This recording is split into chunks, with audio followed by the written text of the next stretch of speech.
Welcome everyone to my channel. If you haven't been here before, pull up a seat, sit down. We are going to talk about Through the Zombie Glass by Gina Showalter. Is it Showalter or Showalter? I can never really figure out how to say her last name. Anyways, I have read for you Alice in Zombieland. Basically, this is a story about a girl named Alice who finds out that zombies are real, but you can't fucking see them unless your soul or spirit is removed from its body. And then you can see them.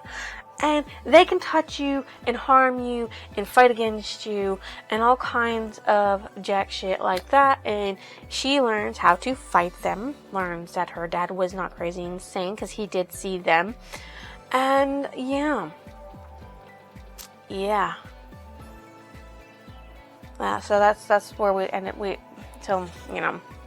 That's what the basics of the story is.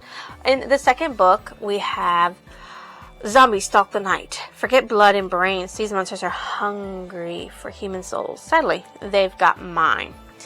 Alice Bell has lost so much. Family, friends, a home. She thought she had nothing else to give. She was wrong. After a new zombie attack, strange things begin to happen to her. Mirrors come to life, and the whispers of the dead assault her ears. But the worst, a terrible darkness blooms inside her, urging her to do very wicked things. She's never needed her team of zombie slayers more, but Ultra Bad Boy Cole Holland, the leader and her boyfriend, suddenly withdraws from her. From everyone. Now with her best friend Kat at her side, Allie must kill the zombies, uncover Cole's secret, and learn to fight the darkness. So where I'm currently at, 2 days into the read, is that Cole is definitely withdrawing, and Alice is starting to experience the weird shit. To be honest, I think she was starting to experience a weird shit from the very beginning. But it gets weirder after a zombie attack. So we start off with her trying to heal. So in the end of the book of the last one, she actually got stabbed in the stomach by Cole on accident. So he was going to stab the zombie that was in front of him. And Alice came up to assist, and she was burning these white flames that kill zombies, ashes them after you hold them for a certain amount of time, but she can instant ash them. And she touched the zombie that he was going to stab, instant ashed it, and he ran her through with a sword by accident. So she's been healing for several weeks now from this wound, which of course her friend Reeve, who can't see the zombies, was told that she tripped down the stairs at their home and somehow inflicted that wound upon her, and Reeve doesn't understand it, but she knows nothing about zombies, and her father wants to keep it that way, because if they don't keep it that way, he's going to withdraw all of his help from the zombie hunters, and they kind of rely on him because Mr. Onk is like very powerful, but he has a lot of money, so his support is like super uber important because he's their doctor, and he's supplying them with a place to train, equipment, the antidotes in case they get bitten by a zombie. Everything that they have and they need is being supplied by him. So that's why it's like super important not to let her know. So Cole sneaks in after they slay a couple people. They had to ash Juan because he did die in the last book, so he didn't like it. And Alice is trying to get Cole to let her go back in to start training, because she's like, I'm ready, I have to get back into training, I have to get back into doing what I can to help you guys with the zombie slaying, because it's super important that I get back into it, right? And he's like, I don't want you out there for another week, I don't want you doing this, I don't want you doing that, because I don't want you to get injured again, and I don't want to accidentally injure you again. So he's trying to push her off, and she's trying to push in. So she thinks she wins, because he's like, okay, fine, we'll start you out in light training tomorrow. So just call me when you wake up, and I'll come get you. So yeah, her friend Kat is dating Frosty, and Frosty and Kat have a on again, off again relationship, and it's not because of Frosty. Frosty's great. I mean, like, at one point in the book, she sits there and says that he brought her flowers for something to apologize for something he did in her dream. Like, that's super cute and super sweet. And I mean, like, he really likes her. He's like, we're dating. I don't care what you say. We're dating, you and me. Even though she does know about the zombies and she knows what they're doing, but she can't see the zombies. But she's the reason why it's hot and cold, why they're on again, off again, is because of her. So she has a degenerative kidney disease that is slowly killing her. And so she's living the life that she wants to live, the way she wants to live, because her dad's not going to hold her back from doing anything that she wants when they found out that she had the same disease as her mom did. So on her bad days, she's cold to Frosty. And on her good days, she's, accepting. It's funny. Alice is having reoccurring dreams about when the accident happened. So, when the accident that killed her parents and her younger sister, they were driving home and her dad wrecked. He could see the zombies, but nobody else could. So, his body was flung out. Zombies got to him. They killed him. And then her mom who had been in the car, had tried to wake Alice up. Somehow, from that point to the next point, made it beside her dad and died there. So Alice didn't think she saw any of that, but in her dreams, it's revealing to her that she did. Her sister was already dead. But her sister also comes to her because she's like a guardian, a watcher, a witness. Witness is what they call it. I was trying to figure out the right name. And so she's witnessing everything that's happening and was trying to protect Alice. So what she does is that she forms white rabbit clouds in the sky when she knows there's going to be a zombie attack. Because there's zombie nests, and she knows how to see them, how to view them, all that lovely stuff. So, she does come up and says, my tie to this world is fading, so eventually I won't be able to reach you. But Alice is like, really sad about it. And she's like, I know you'll always be watching over me. All the white rabbit clouds will always be there whenever a zombie attack that Emma knows about is going to happen. So...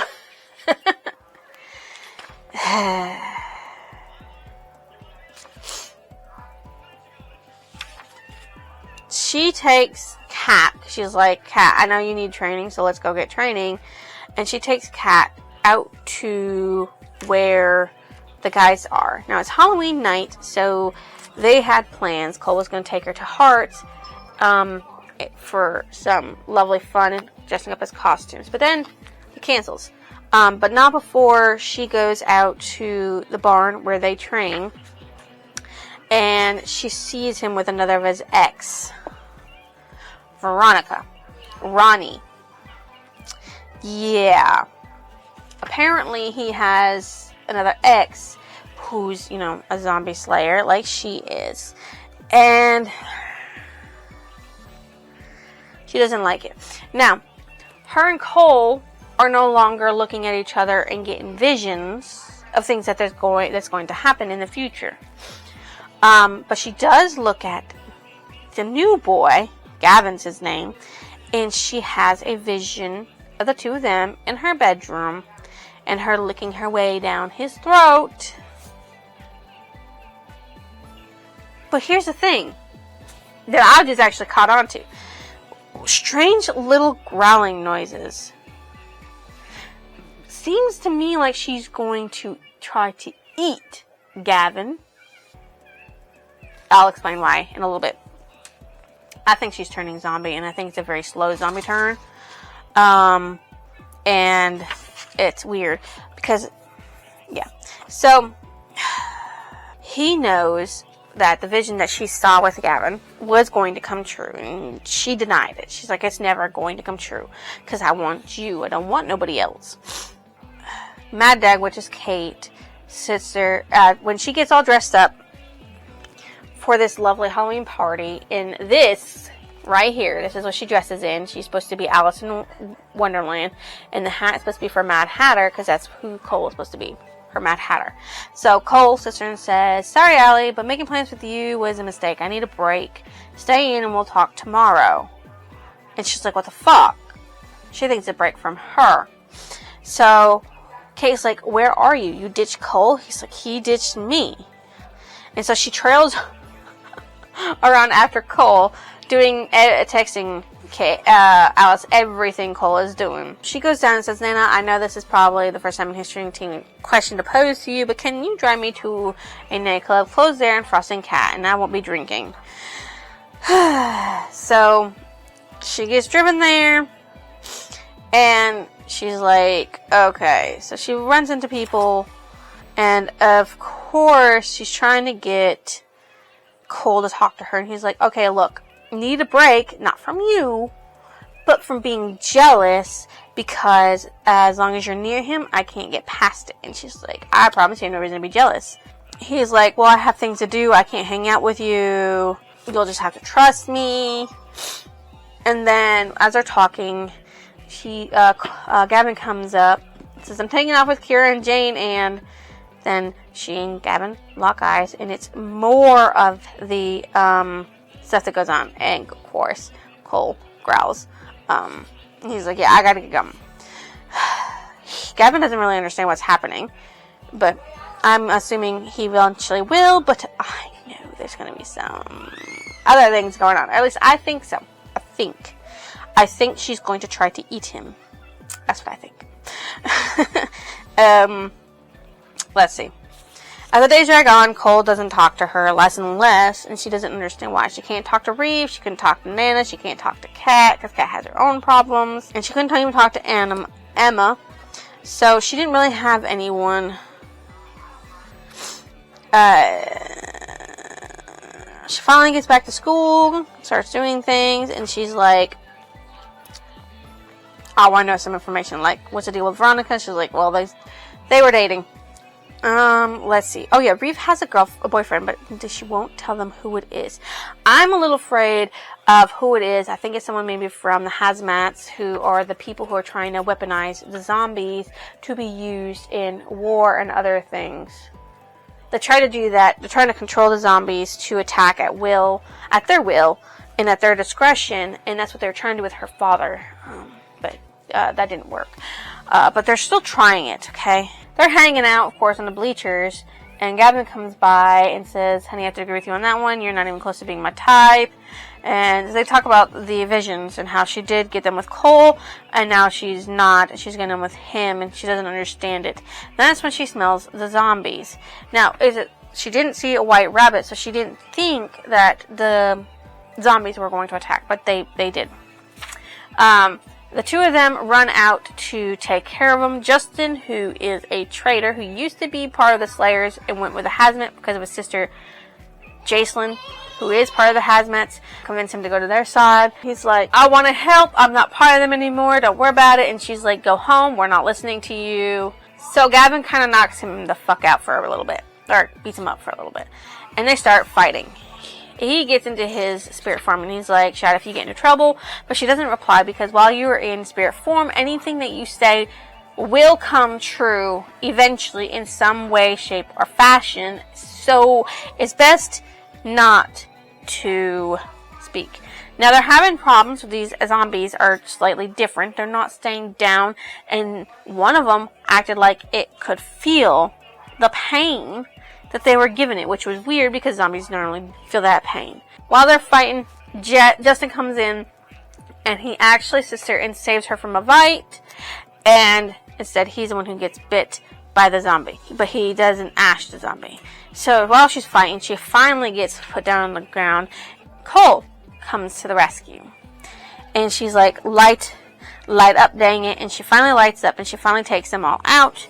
And after she does that, she goes to Justin for the antidote, and Justin bites her and then pukes, and she gets consumed by the hunger. She wishes she could go back to before she had lost her parents and her sister, but this hunger is over it. So she had like 4 doses 3 doses of this antidote, and it finally recedes. But she has it, like, she talks about, like, the second heartbeat slowed, softened, but didn't disappear completely. So now they're talking about a second heartbeat. This might be the zombie heartbeat within her. I'm not exactly clear on all of the stuff, but I think she is extremely special in the fighting zombie world. But I don't know how special she's going to be. So that's why I think she's going to eat Gavin. Or attempt to eat Gavin. And then she finally gets a vision with Cole. And they're in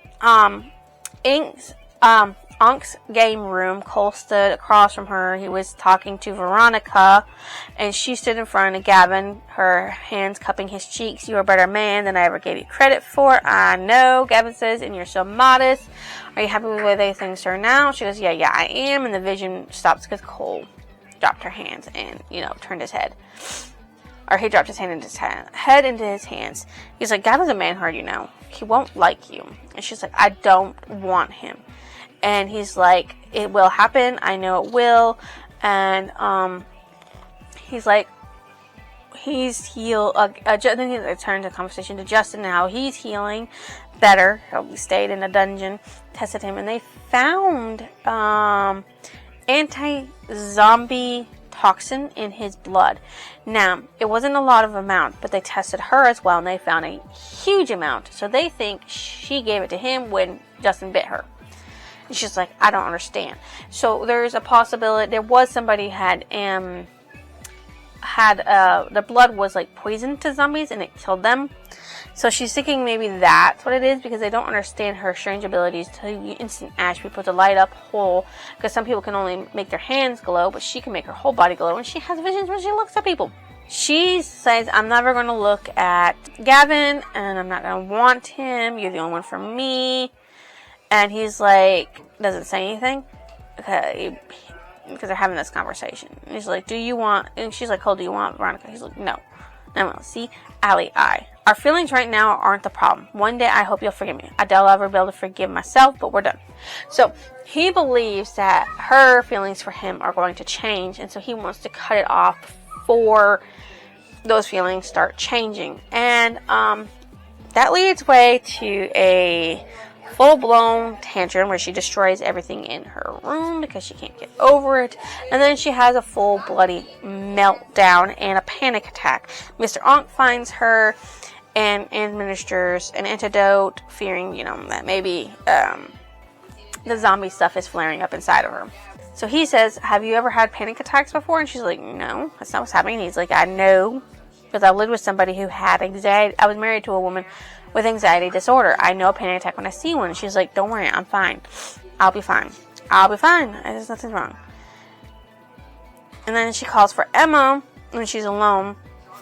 And she's like, she stays away from Cole's gym. She's not eating. She's not sleeping. She calls Emma while she's under her bed one night. And she's like, "Allie, I hate seeing you like this." And she's like, "I'm glad you called me. Would it help I'm watching Cole too, and he's miserable too?" And she's like, "Maybe. I think he's," and then Emma says, "I think he's piling on the other slayers." Emma's like, "I don't care anymore." She's like, "The night I was bitten, you didn't put a rabbit cloud in the sky. Why?" She's like, "I've been watching the zombie nest, but none of them had stirred. The ones that attacked you came out of nowhere." But she's like, they couldn't have come out of nowhere. And she can't concentrate because she's so tired. So Mackenzie and Trina finally corner her after school one day to bring her home, and they're like, "Yeah, we know he broke up with you.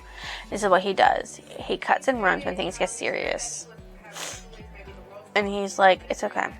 We're fine." And then Trina's like, "I asked Veronica about it, and he broke up with her because he couldn't do the long distance thing anymore."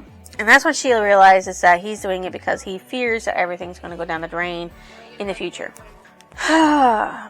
So, Trina says, "I'm guessing your vision with Gavin's the reason why Cole has his estate silent about the breakup. He doesn't want Gavin coming to you for information about your abilities, something he would do if he knew you and Cole were over." And Mackenzie's like, "It's not like him to care what a girl does or who she does it with once he's done with her."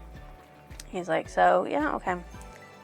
She has her dream again, and this time when her mother's actually being eaten by the zombies.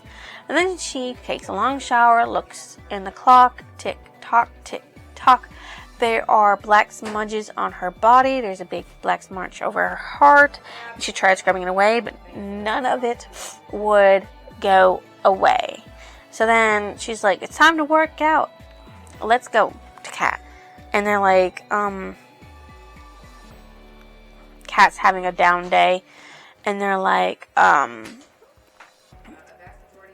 what about you? You look like death walking. She's like, well, I can't get these smudges off. It's smudges. And they're like, what smudges? So she looks in the mirror, sees the smudges were there, but there's something different about her image.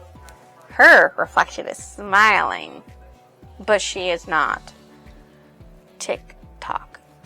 Tick tock. And the smudges are still there. So she's like, yeah, look normal to you? And she's like, yep. She's like, Alice is like, it's gotta be my imagination. So they decide that what they're going to do, well, Alice says, me and Cole broke up. And she's like, they're like, oh my god, we're so sorry. And then like, you know what we're gonna do? We're gonna go shopping. Reeve, you're gonna grab your dad's credit card, and we're gonna go and have a girls' day. And so as long as we're back by a certain hour, I have a date. And she's like, oh my god, I shouldn't have said anything. She's like, do not stop talking about your love life just because of me. So like, yep. So, girls' day. And while they're out having this girls' day, she starts thinking about, she actually starts hyperventilating when Kat says, a new you for a new direction in your life. And then she gets the urge to bite Reeve. So Kat called Frosty. Frosty, Bronx, Lucas, and Cole show up because they didn't know what was going on. And Cole's like looking at her, and she just wants him to leave. And she finally calms down, and she's like, I didn't need a dark night to rest my rescue. I'm fine. He's like, you're not fine. Kat said you couldn't breathe. He's worried about why you couldn't breathe. She's like, it doesn't matter. He's like, let Unc run some tests. He's like, no, we're done here. We have more to do. And before that happens, Frosty says, what'd you do with your hair? She's like, Kat's like, I fixed it. He's like, but I liked it the way it was. She's like, say one more word, I dare you, and I'll shave it all off. Your ex-girlfriend will be bald. And he's like, you aren't my ex. So they finish their shopping, and they have some little fun with it. And Kat talks about how, like, sleeping with one guy is like sleeping with a bunch of people, because, you know, you're technically sleeping with them, with the people they slept with, and the people they slept with, and all that lovely stuff. They come upon two people who try to hit on Reeve and Kat. And Alice, kind of snaps and, you know, breaks one guy's nose and knocks the other one down.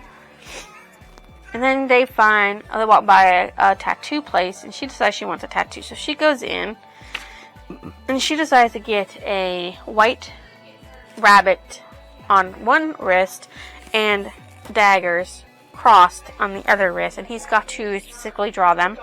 And so that's what they do. And while she's waiting for all this to happen, you know, like for him to do stuff, she starts thinking about everything that's happening, and that she's having panic attacks because of change, and she doesn't know what that means, because she knows things are changing all the time and things will always change. And then she starts thinking about her and her sister talking about being who's the prettiest, and then hungry must eat, and she's thinking about food and eating him and biting him. And she starts concentrating on Alice. She says, Emma, I need you. And she's like, something's wrong with me. And she asks Cole, and she's like, snaps her teeth and points to the guy, and you want to bite him. She was like, oh, that's going to return when I've learned something. And so she disappears to go find out what's going on. The tattoo is finished, and they're like, well, we're going to go train now. Kat's like, yeah, we're going to go train. And she's like, I don't really want to do that. Reeve's like, training? Really? What about? Self-defense, she says. But, you know, just not as hardcore, Kat says. And Reeve's like, I would like to learn too. She's like, you have to get your dad's permission. She's like, he'll say yes. I mean, why would he say no? Specifically after what happened today. And then, as they're driving, she's like, guys, I think someone's following us. And it's a black SUV, dark tinted windows. Now, she's like, if it's Anima hoping to scare her, they'd soon win the air of their fruitless way. If the guys are from the shopping center for the crowd, she would do something about it. And if it was just a big announcement, she'd make sure it never happened again. So, she gets out, purchases a car, the SUV pulls up, and they're like, Miss Bell, I'd like a word with you. And so she sits there and throws one of her daggers into the tire, and he's like, was that really necessary? And the guy's, she's like, probably not. I doubt what I do next will be either, but I'm sure it'll be fun. He's like, very well. When you're curious about your condition, you'll have to come to me. He tosses the card out of the window, rolls it up, and drives away. So then she goes home and she's like, I have to tell somebody. She was going to think about telling Cole, but then she's like, nope, not after what happened today. So she goes to tell Mr. Onk. And Nana goes, Allie, honey, I have a surprise for you. She's like, not right now. I have to talk to Mr. Onk about something. So she goes in there to talk about it. And he's like, oh, good, the person I wanted to talk to, right? So she's like, there's been an incident. He's like, all right, how bad is it? Does it need to be covered up? She's like, nothing like that. It's just, so there are no dead bodies? No. No zombies? No. So she's like, but listen. He's like, then listen. I've been told you've been cleaning up the house and only eating bagels and ice and cream cheese. That isn't acceptable, Miss Bell. I pay someone to take care of the house, and I have enough food for an army. She's like, that's wonderful. I'm not going to take advantage of you. It's like, does your grandmother know how you're starving yourself? She's like, I'm not starving myself. And then she talks about everything but the fact that she has the dude's business card in her pocket and the thing he said, when you're curious about your condition. She's like, so he obviously knows something's going on. This dude in the car obviously knows there's something going on with her. What it is she's probably trying zombifying slowly in a very weird ass manner. And he knows about it. This dude knows about it. So it's getting interesting. It's getting good. I'm really glad I continued the series because, like, yeah, Alley Cat is like very much claws out type of woman, but she's actually very confused about what's going on. Cat is like ever super there for her on everything that she needs. And Cole right now, Cole, you better step up and start telling the fucking truth and get back together with your girl because, like, you guys are like perfect for each other, and you need to see that something's going fucking wrong with her, and you need to fix it. Like, pronto, man. Because, like, you can't be doing this. I'm not even halfway through this book, and I already know you can't be doing this shit to her. She needs you. Snap out of it. Everybody, it's been 2 days of reading. I didn't even put my bookmark back in. Oh my gosh, I'm such a Riri. Fuck my life. I forgot to note where I was at before I started reading again 2 days ago. And then I forgot to put my bookmark in for today. So where we left off was Mr. Onk and Allie were having a conversation. He's like, well, we're going to put more guards around you because, you know, Dr. Anima's MO is to recruit people like that. And she's like, no guards. Reed might notice them and start asking more questions. And she's like, the woman you mentioned, the one who had the anxiety disorder, was Reeve's mom? He's like, yes. And then she asked about whether or not she knew about the zombies. And she's like, yes. She knew about them, but she couldn't see them. So she began to imagine having them around every second of every day, and it was more than she could deal with it until she finally killed herself. That's kind of sad. So she's like, I'm sorry, and he waves it off because, you know. And then she's like, I saw a rabbit cloud in the sky. Zombies could be coming out tonight. And he's like, you want on rotation? She's like, I do. He's like, okay, well, they're about to go to time rotation now, so go do that. And when she goes to her room to get battle ready, she finds a note resting next to her computer. It's a journal. Her grandmother had found the journal that her great-grandmother had given to her great-grandfather's journal, whom Nana had given to her mother. And she's like, oh, I thought my dad had given it to me. And then she looks in the mirror, and what she sees in the mirror is that the girl in the mirror had her hand lifted up and pressed against the glass as if reaching for her. And she's like, oh my god. The smudges under her eyes were curved and seemed to dip onto her cheeks. And she wrote on lipstick, who are you? And when she turned back around, when she slammed on the vanity surface and marched away.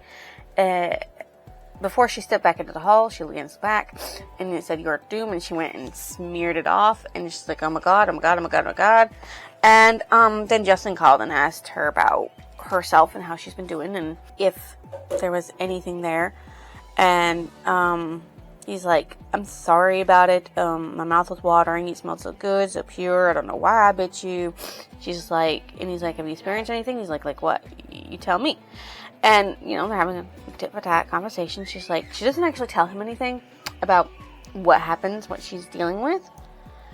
And she gets to the barn, and Cole's there with Veronica in his lap, and they're, there. And she's having this little panic attack and jealousy attack about it. And she's like, thinking to herself that she remembered what he said in their conversation, because she's like, do you want Veronica? He's like, "No, not even a little." And she's like, "Liar." She wants to go up there and do a thing. And then Cole's like, "Report every detail. I don't just want to hear that you survived the night. I want to know everything that happened. I want to know from 2 people what happened." And she's like, and he's like, "After what happened to Justin and Allie, I'm in an information gathering mood." And he's like, "From now on, if your partner gets bitten, it's measured at the moment you're able. Don't wait until the fight is over, and if your partner bites you, don't try to hide it from us. We're not going to blame him or her." He's like, "You know who your partners are. You've been scheduled. Go with it." And Allie learns that she's scheduled to be with Frosty. I think it's Frosty. Well, actually, he didn't even want her on a rotation in the first place. Oh, with Gavin and Frosty. And he's with Veronica. Reeves' boyfriend is named Ethan Hamilton, by the way. Though we don't know much about Ethan's boyfriend, besides the fact that he has bloodlines around his house, and she spent a night there, which is, of course, in the later parts of this book. But still, yeah, he knows about zombies, or somebody in his house knows about zombies. So there's that going on. Trina and Mackenzie are being very friendly towards Allie for being Cole's recent ex. Oh no, it's Mackenzie and Gavin. Though this really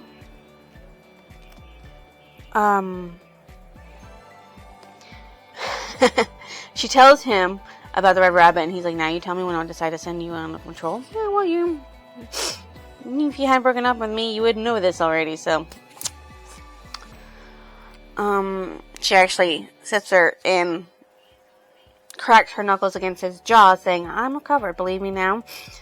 So they go out on patrol. Gavin's this whole annoying thing. They actually looked at each other, and nothing happened between her and Gavin. No visions or anything like that.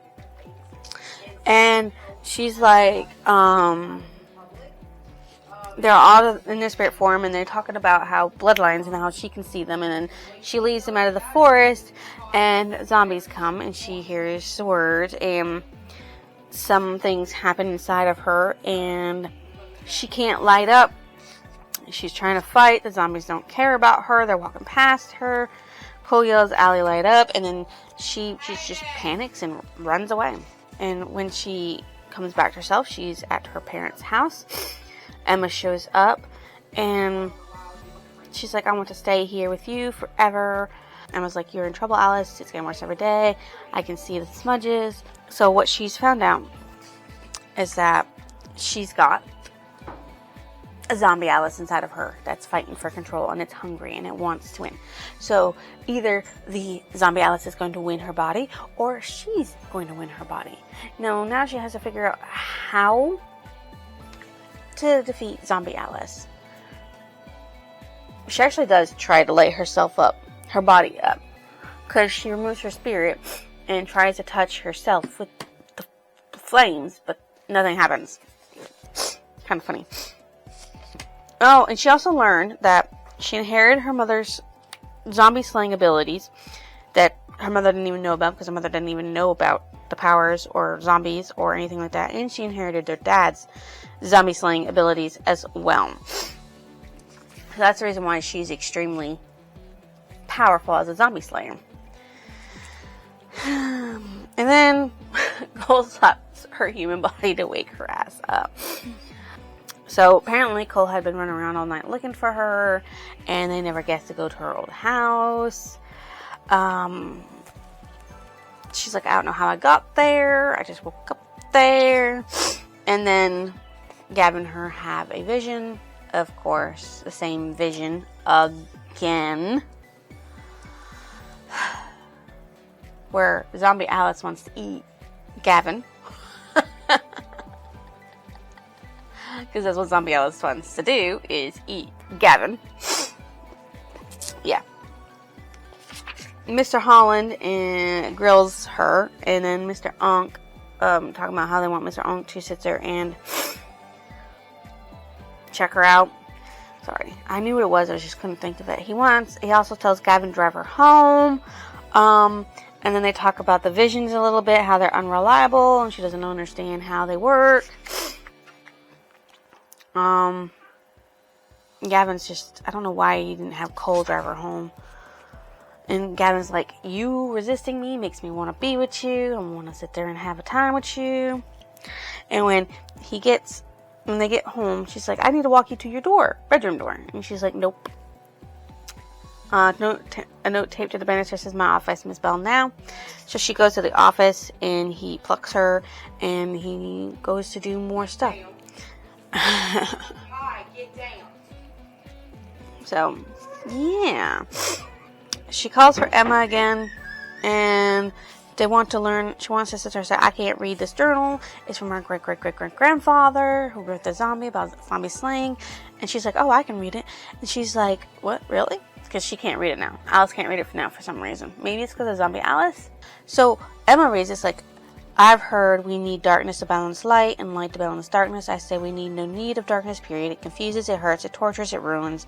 And really, darkness cannot remain with light. Light will always chase it away. Think about it. We kill the zombies with the fire from our hands. Fire produces light, and the zombies, are the ultimate darkness. With a touch, they can be extinguished for eternity. So, there's that. Yay! So she leaves a note saying, I did this to myself, when she goes to try and burn the zombie out of her, which of course doesn't work. And then she goes to Cat to do the training, or to talk to her, I guess. I'm not sure which, doesn't really say. But Veronica's there teaching them how to train, and she's like, oh, Frosty sent me to train them. You want to come over here and train?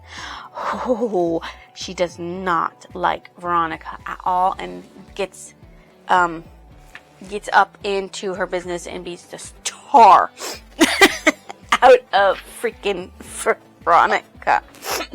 Of course, it's most likely Zombie Alice who does it, but still, sheesh. Gavin comes in and pulls her back. And that's when she sits there and realizes the things that's happening to her, and the zombie is there reaching for her, with a smudge stained hand, hair tangled, cheekbones gone.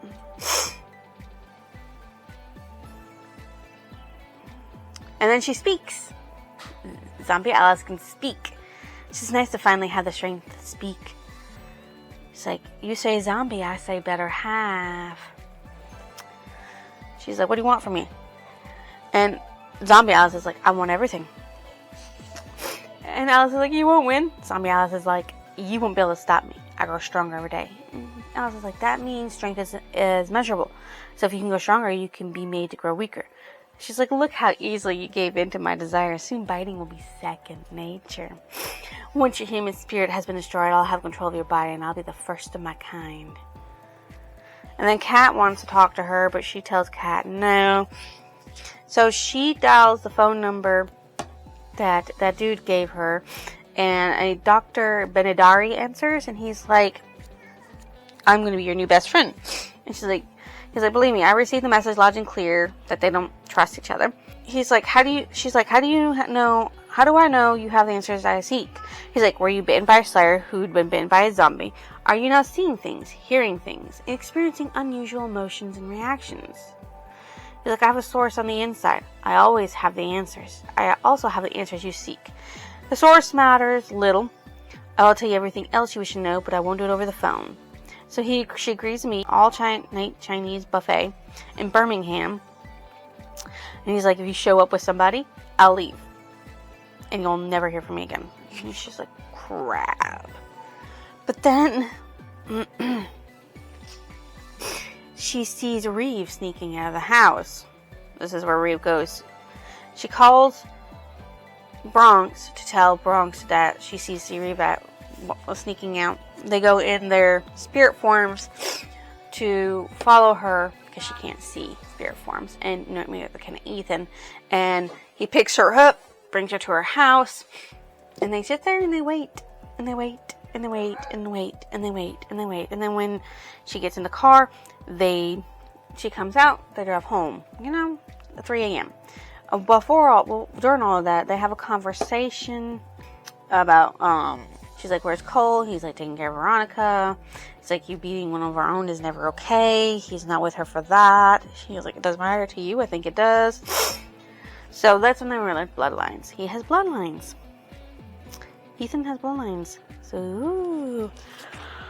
Bronx says go home to Allie, and Allie's like, nope, I'm staying. Literally, Bronx sits there and waits and follows Reeve back home to make sure she gets home safe. And she's like, because he's like, you panicking or anything? And she's like, no, I'm calm. From now on, I'm going to be a walking sedative. But that doesn't happen. Sip, sip, sip, sip. Sip, sip, sip. It doesn't work because she's just an ancient ball. Bronx gets in front of her. I don't know if they're still on the road or not, or if they're, in the middle of the road. She's like, what do you think you're doing? He's like, what do you think you're doing? Sneaking out in the middle of the night, meeting some strange guy, going to his place. You know how dangerous that is? She's like, he's not some strange guy. He's my boyfriend. What I do with him isn't your business. And he said, everything is my business. Everything you do is my business. Because he wants to be with her, but he's been denied because she doesn't know about zombies. And her father, of course, doesn't want her to know about zombies. That's still dickish of you, dude. Let them date. Okay? She already knows they're weird. She already knows he goes out and does weird things. And he's like, does Daddy Dearest know? And she's like, well, no. And he won't say anything. So she's like, no, because you were so sweet for me at first. You made me things, and then you backed off, and you don't tell me why. So I turned my sights on someone else, and now you're acting all weird again.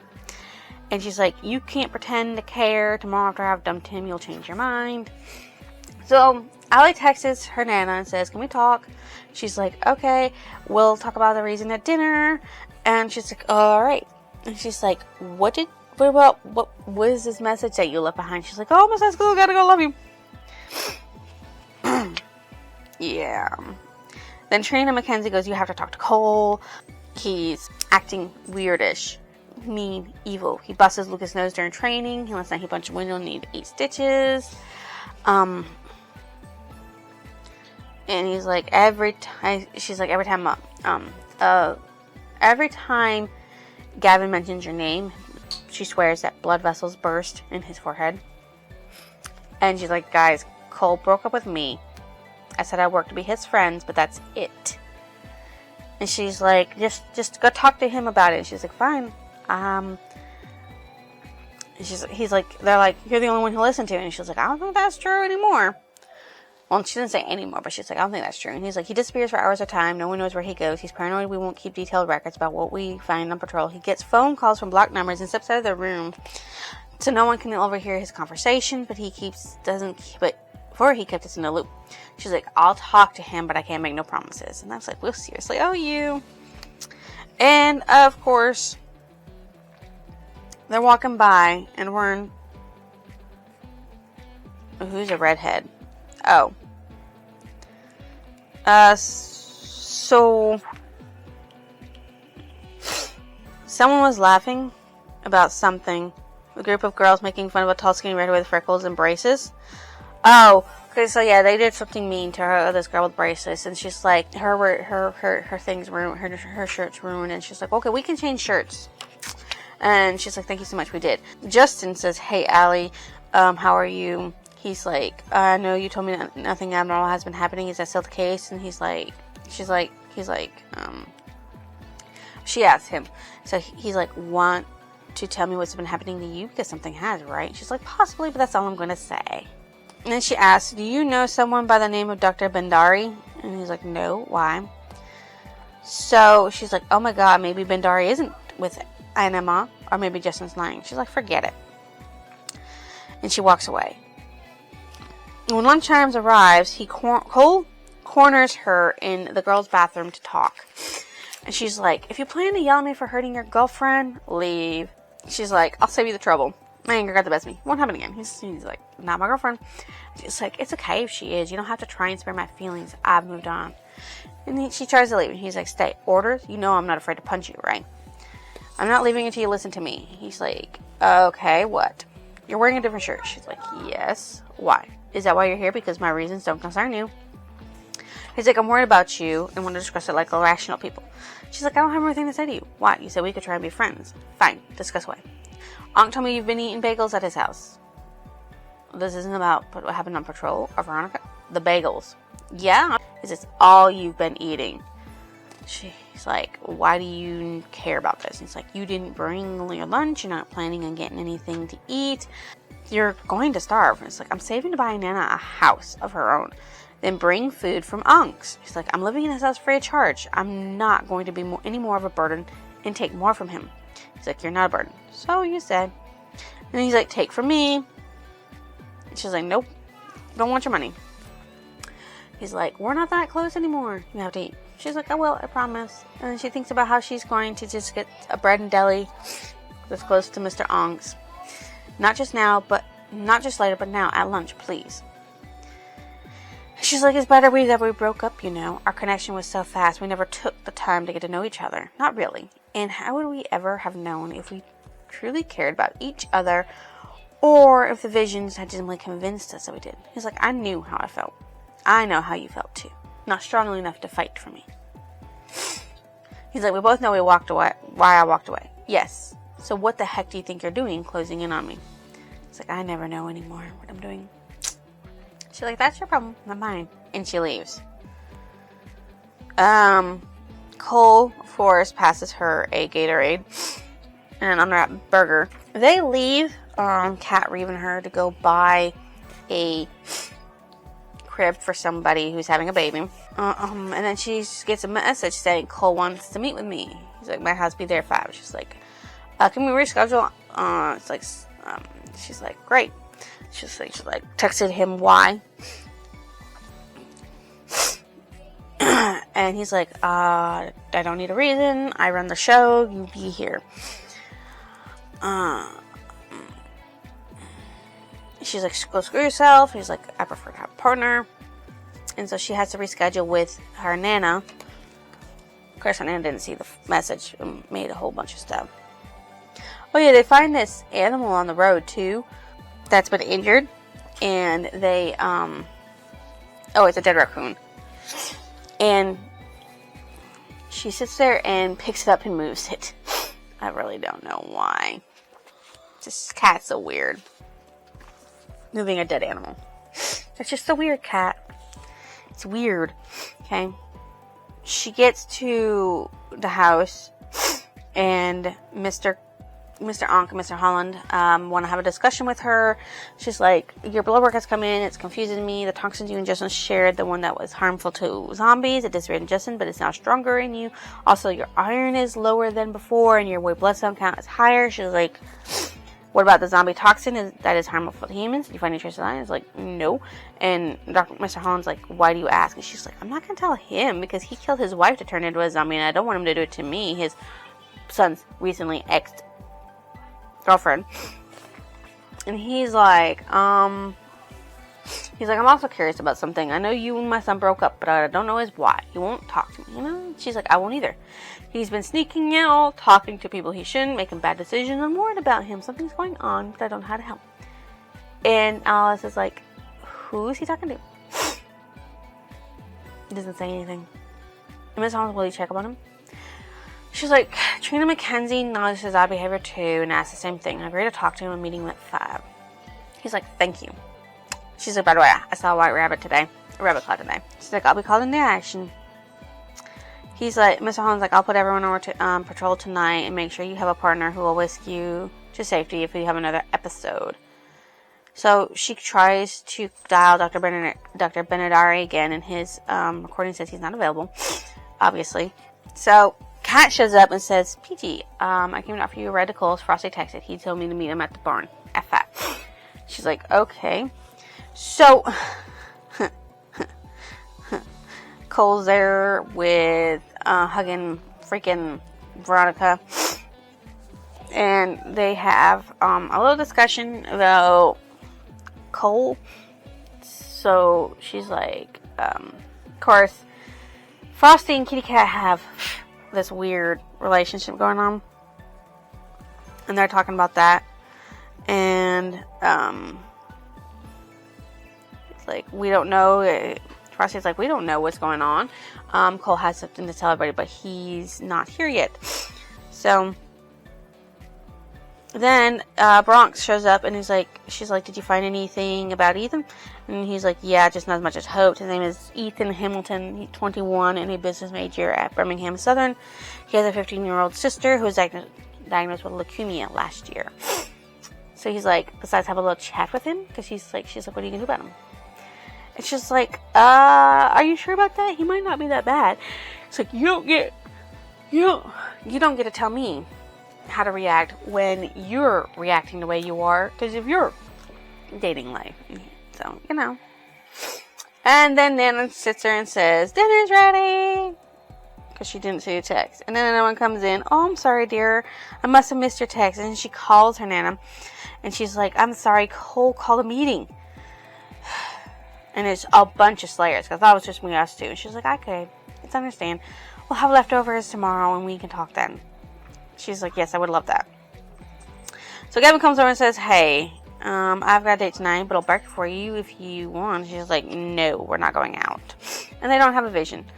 So he comes out and goes, all right, everybody, you'll welcome him with open arms, and you will keep your fists and your weapons to yourself. And Justin, who betrayed them all before, comes out. And then you learn that he's the reason why they lost Boots and Ducky, because of his betrayal. And now they have to play nice with him. Because, Cole's like, you will, or you're off the team. So Cole's the one staying behind to make sure nothing is wrong. Which is weird, but it's okay. So Cole sits there and starts having a conversation. He's like, tomorrow I'm going to run more tests on you. And she's like, that's the answer for everything. And he's like, test. Yep, test. Something might change.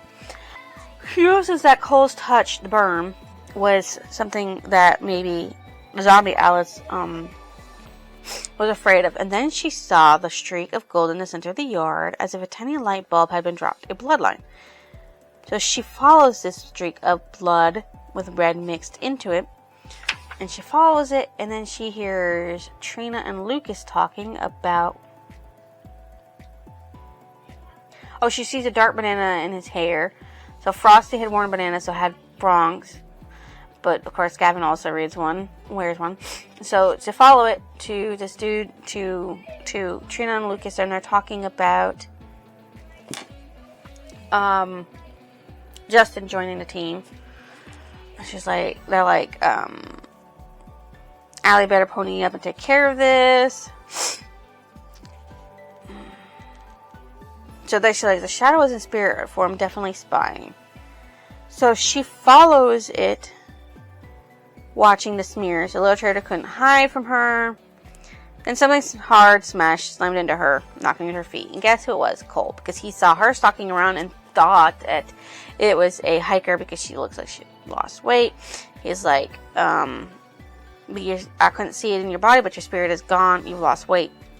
There are shadows in your eyes. He wasn't sure, so he tackled her. So He's like, what are you doing to me? How are you making me forget what's best for me, for you? What's best? He's like, me, Ronnie, you, Gavin. She's like, wrong. I'm not attracted to Gavin, and you're not attracted to Veronica. So they have this lovely discussion about it. And she's like, you seriously don't think you're so afraid of losing people you care about that you cut them loose before they even had a chance to get inside your heart? She's like, there are people in my heart. She's like, maybe we're both wrong. Maybe you don't even have a heart. And he's like, I just don't want it broken. And she's like, so you go around breaking other people's. She's like, I haven't broken your heart, and you know it. You've already done something with Veronica, she says. And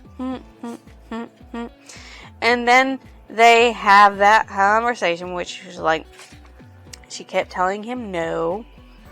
But before that, they're talking about the hiker, the spy, and someone was tailing them. What do they look like? Not quite as tall, strong, wearing bandana. His shoes left little golden smears behind, and he couldn't see the smears. He never able to see the bloodlines either. So it's like, okay, the spy has been verified, and now I know he's male. That cuts my suspect list down. And he's like, you suspected there was a spy? You will not tell so, Allie. It's like, why did you let Jason back in? And he's like, I'm not talking about that. Did you discuss it with Veronica? She's like, do you want me to tell you what happened with her? He's like, no. So he tells her, and she's like, shut up. And about how she went down on him, and that he liked it. And so she, Zombie Alice came out, and did a bunch of things that regular Alice did not like. So when she woke up, Cole had a bunch of bites and a bunch of stuff wrong, and the whole place was lit up, and a lot of zombie stuff just happened. So, yeah, he doesn't say what happens. They do have a discussion before everybody else shows up. She's like, what happened? And he's like, do you not remember? And she just goes, no. He's like, your eyes went red, Allie, just like the zombies. The creatures arrived and ignored you, treating you as if you were one of their own. You burned the trees. You touched them with red flames, and the leaves instantly withered. Something's going on with you. She's like, yes, Dr. Onk told me my blood work was fine, but that can't be true. I'm filled with zombie toxin. It's there, it's inside me, and it's alive, a part of me, a new part. I've seen her, I've heard her. He's like, urges come, dark urges, and I find myself giving in. I never would have believed it unless, and then Gavin shows up and says, what the hell happened? Veronica shows up. She's already administered the antidote to Cole, so it's not like Cole's going to die. And she's like, you should have, and Veronica's like, you should have protected him. And she's like, you're right, I should have. And Gavin's like, you should be wary. You shouldn't have Veronica as a enemy. She's usually very nice. And he's like, she's like, you keep asking me out and I'm a slayer. And he's like, you're also not my type, but you want me more and more. You deny me, wants me, drives me wild. And she's like, you might be the weirdest person I've ever met. So, yeah. Mr. Onk stitches up Cole, and Frosty asks where Kat went. She's like, when you start bleeding, she started screaming, and I insisted she go home. And they're like, zombies were everywhere, man. We couldn't contain them all. Again, they just seemed to know exactly where we were. And Jess is like, I didn't tell anyone about tonight. I didn't even know I'd be meeting with everyone until 15 minutes ago. And he's like, I'm not wearing a wire. And he's like, shows his phone. Like, it's not happening. So she falls asleep, and then a ringing Bandari. He's like, it's Dr. Bandari. And he's like, you missed our appointment. And she's like, yeah, something came up. I tried to call, but you shut your phone off your phone. And she's like, a necessary precaution. And he's like, do you expect me to believe, she's like, why is that? Do you expect me to believe you don't want your Slayer friends to capture me? I'm the one with doubts, Dr. Bernari. You could be planning to murder me. He's like, I guess we're just going to have to trust each other. He's like, are you still interested in me? Yes. Good, because I'd like to hear about the trouble you had last night. Well, the only way your source could have heard about last night's activities was if he was on the scene. And then he's like, oh, check the morning news. And apparently 26 people died from zombies. And then he's talking, the zombies are mutating just like you are mutating. They're becoming hungry. They're becoming stronger. And Mr. Onk and Holland strode in. And she's like, what's going on? What are you doing? And he's like, you come with us, Allie. And they're like, what's going on? I'm not going anywhere until you tell me. There's something you need to see. So they get led to the laboratory and where TV monitor is, and they show her. He has a lot of cameras, Mr. Ankh does, and it shows. Well, actually, they test, and he's like, impossible, you're still human. He's like, are you working with Dr. Anima? She's like, no, of course not. So she tells them everything. Detail. And he's like, impossible, you're still human. She goes, for now. And so he shows them what she fucking did as zombie Alice. And he's like, Miss Bell, I'm not sure I believe you about being both human and zombie, with the zombie part of you able to manifest outside your body, but I do know I can no longer allow you to live in my home with my daughter. I want you out within the hour. And that's where I'm at. So now she's being kicked out of Dr. Ankh's house because of her zombie-ness. So I wonder where she's going to go. I wonder if her Nana's going to go with her. He probably is, because I mean, like, yeah, probably is going to be kicked out too. So things are heating up in a snowball. Like, it's really going, and it's really there, and it's just, I can't wait to read more. I've got 1, 2, 3, 4 days left of reading. I might just update you every 2 days. So read tomorrow, and then the next day, and update you, and then read the last 2, and then update you about the ending and what I thought about it. I've read more of the Through the Zombie Looking Glass, and let me tell you, the surprises and twists in here are a little too good for what they should be. To be honest, it's really good. I'm enjoying it more than I thought I would. More than I thought I would. Well, more, yeah, definitely, way more. So. They get kicked out, right? To another of his little places, and and Nana goes out to buy some stuff. Great, wonderful. And she asked Nana about her great-grandfather dying. He said he disappeared one day when the journal was handed down to her. And she remembered the line about how he needed to die. And then he written, like, a few trips later, are you willing to give up your own life to save others?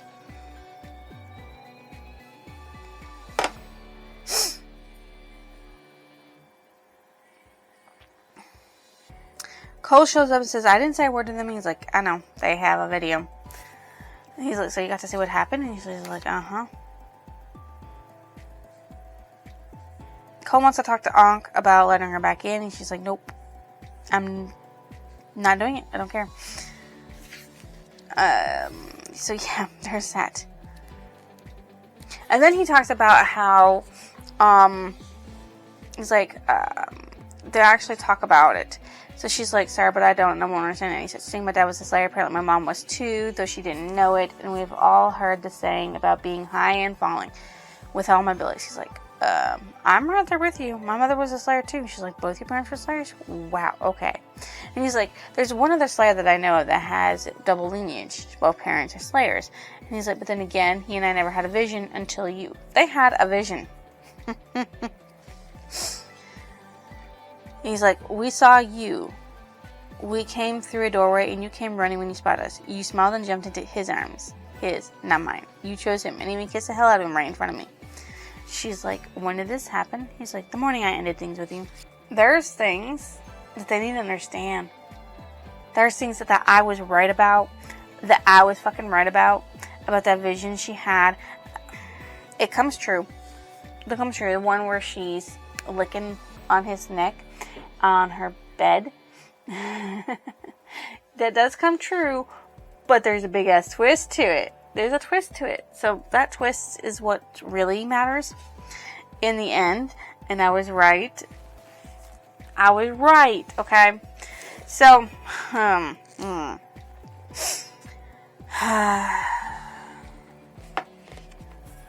so Justin was the one who found out about the spy feeding the spy information to them, but he didn't know who it was.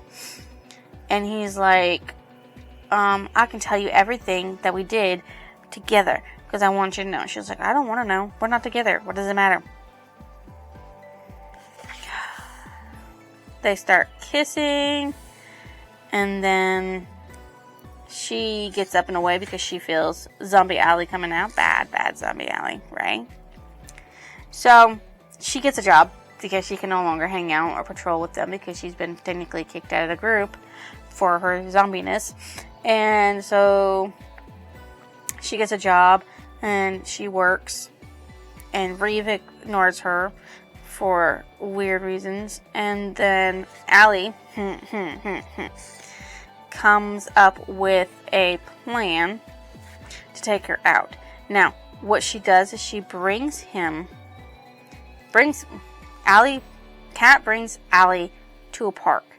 But first, she gets a call from Dr. Bhandari. And Bhandari's like, would you like to set up another meeting? He's like, I'll be ready. You know, I can pick you up at midnight that you're away from the surgeon. And she's like, She tells a Cat that is like a guy we're meeting, setting up a meeting and everything. So, at this park, Reeve and Ethan are there. Allie gets left alone with Reeve. Alright? So they have a conversation. Her dad lied to her and saying that it was because she didn't like living at Reeve's and wanted to leave.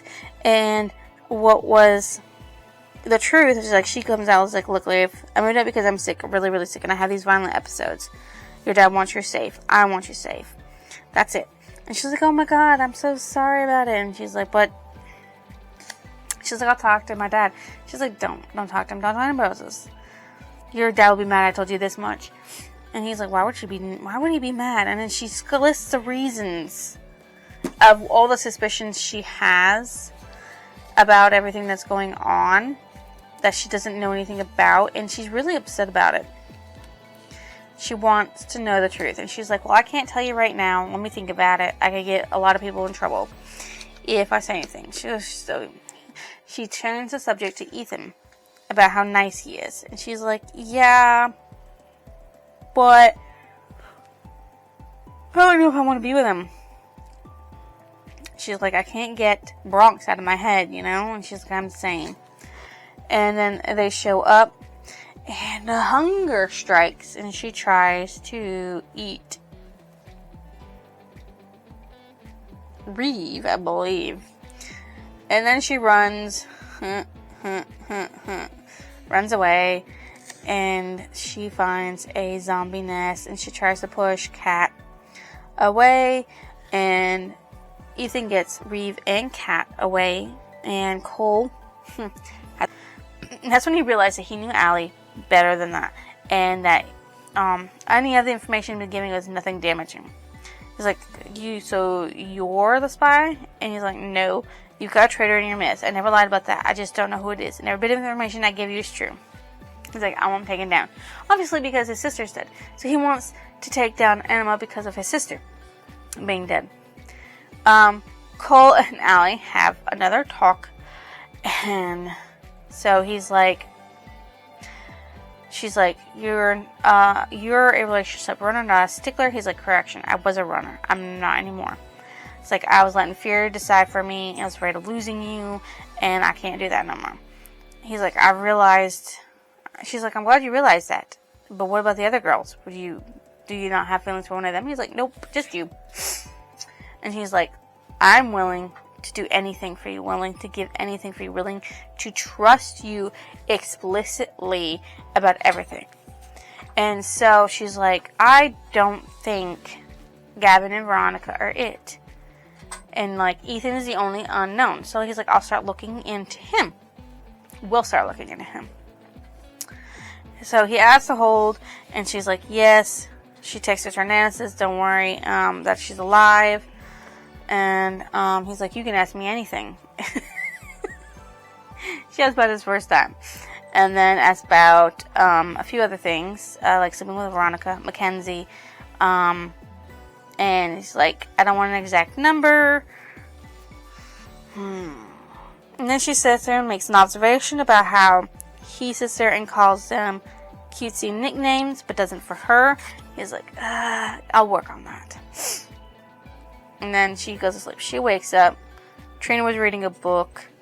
Mackenzie shows up, but they leave when Cole stirs, and she's like, take a shower. So she goes and takes a shower, realizing that she doesn't have bra or underwear, puts on some clothes.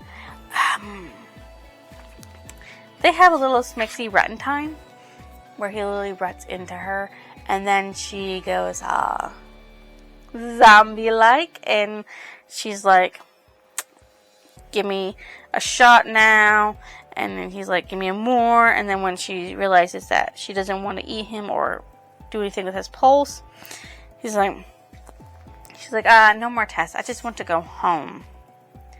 He's like, push it on first. I'll take you home. She gets home, and then of course sits there, is worried about her, asks about her and Cole getting back together, and she's like, no, we're friends. And then she asks about Gavin, and she's like, no, Gavin and I will only ever be friends. So, then the whole spiel about safe sex. And then Gavin shows up.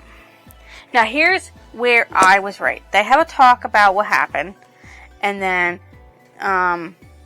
she feels that Zombie Alley is taking over. I had to think for a minute there. Okay? And she tells him, you should run. And then Zombie Alley says, don't run. I need you. And throws him to the bed, gets on top of him, licks him with her glowing red eyes. Until Cole shoots up there and grabs her and pumps her full of antidote. And there you go. So that's why that came true. Because Zombie Allison was trying to eat Gavin's soul. It had nothing to do with her liking him. It was the fact that he wanted her soul. She wanted the soul. Okay, so he starts hanging out consistently with her, and then he gets sent away, and he texts her like all throughout the week, and then stops texting her. And then she sees him at Kat's house, where Frosty and Gary are. Gary's her dad, Kat's dad. And he confesses to her that his dad sat there and said, if you can go 10 days without seeing her or talking to her or anything like that, I will butt out of your relationship. He goes 9 days. He's like, I couldn't do it. Couldn't stay. Wait, couldn't. And then they also talk about Gavin and what happened with him. And he's like, don't be sorry. He's like, I came over to you hoping to drive you to school. Your grandmother mentioned Gavin was there, so I sprinted up back to your room. I was planning to clean the floor with his face, and I saw you on the bed with him. And I admit, it looked bad, but then it hit me. I know you. You wouldn't kiss me one day, and another guy the next. And you wouldn't kiss a guy with the door open with your grandmother was in the other room. The truth hit me a second later, and I grabbed you before you could bite him. She's like, you trusted me, despite what you saw? He's like, yes, I told you I did.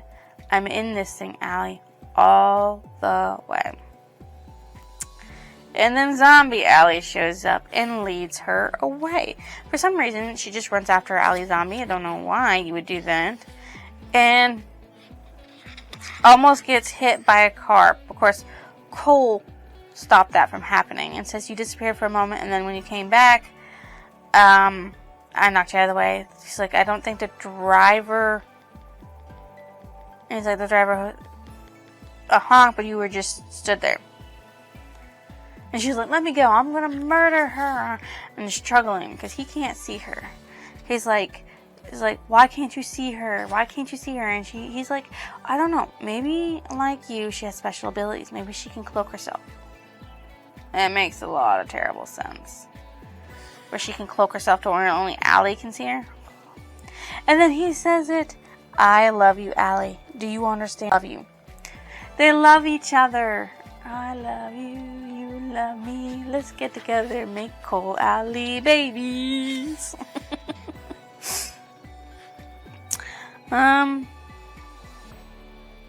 they start heavily making out on the ground in the cold. And Frosty shows up, dragging them back.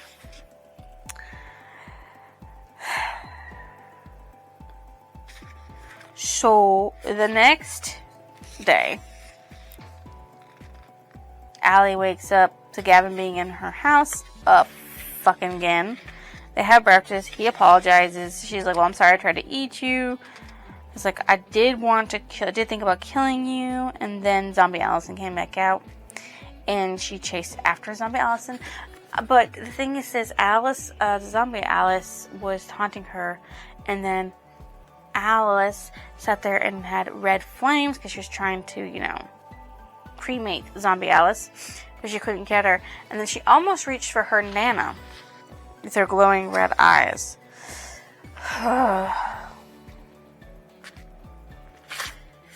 Now, Cole and Alice saw a vision of him holding a crossbow saying, I'm sorry, I gotta do this. Because then he realized that he didn't need arrows. He needed syringes and antidotes for that. So he literally shoots her with syringes and antidotes and a sedative. When she wakes up, she's in a secluded home 20 miles from Cole's house. It takes him 40 minutes to get there. She'd been banished. And she's like, I should have been sent here weeks ago.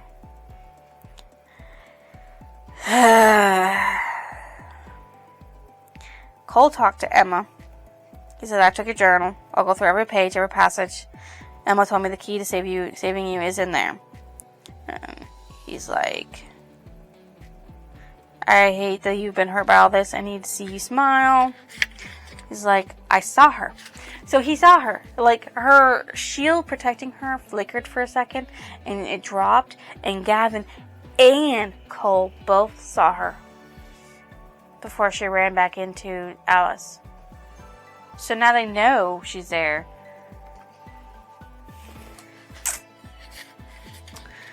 And then he's like, Alice doesn't want to do anything with Cole because she's afraid Zombie Alice is going to take over. And he's like, well, I don't have a condom and I refuse to put you at risk. So, I don't want to get you pregnant. It's like, I'll come back tomorrow and every day after. And that's where I'm at. Chapter 24.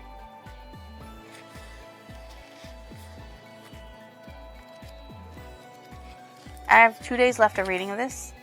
So, I'll get back to you when I have finished the story. And update you on that. After, Through the Zombie Glass, I am going to start reading Clockwork Angel by Cassandra Clare in the Infernal Devices series for my last book of January. I can't believe it's getting that close to the end of January already. Feels so fast going by for my book reading, but not fast enough in everything else in my life because at work it doesn't feel like January's gone by at all. But book reading, I can't believe I'm on my second to last book. My audiobook doesn't count. It doesn't count because I'm listening to it. But my reading does count.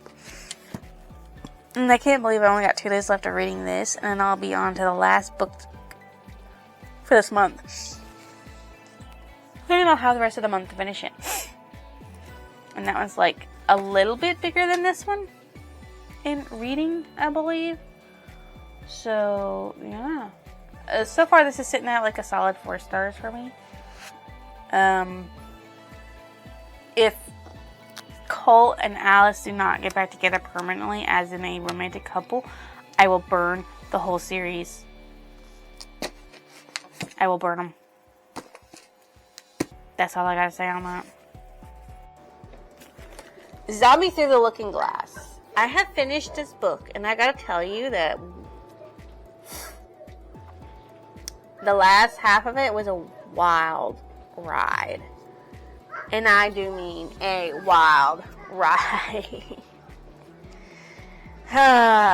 So, last we ended up, she was put into a room, a home, by herself, and she's like just there. So Cal and her Nana come and visit her all the time because Nana doesn't want to live alone with Cal, and she's just by her freaking self, you know. And he's like, if we were by ourselves, we'd be doing things. And he's like, one day when he leaves, he's like, I'm coming back after I check in with my dad. If you could be and make it by the time I get there, you would really be saving me some time.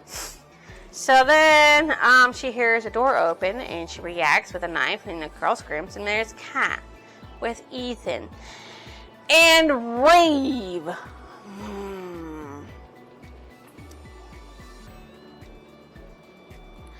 Kat's like, we're here to break you out. And she's like, I don't want to leave. Those things are there to protect other people, not me. And he's like, she's like, seriously, how did you find me? And who is we? And Ethan's like, I can answer that. And she's like, fill me in before I have a panic attack. And then Reeve's like, for starters, I found out about the zombies. My dad doesn't know that I know. So Ethan explains that when Alice disappeared, Reeve did some investigation and told Ethan what he learned. And that's when they discovered the zombies, her whereabouts, and decided to bring Kat in to help us save you. They hacked into Mr. Ong's computer and the coordinations and all that lovely stuff. So,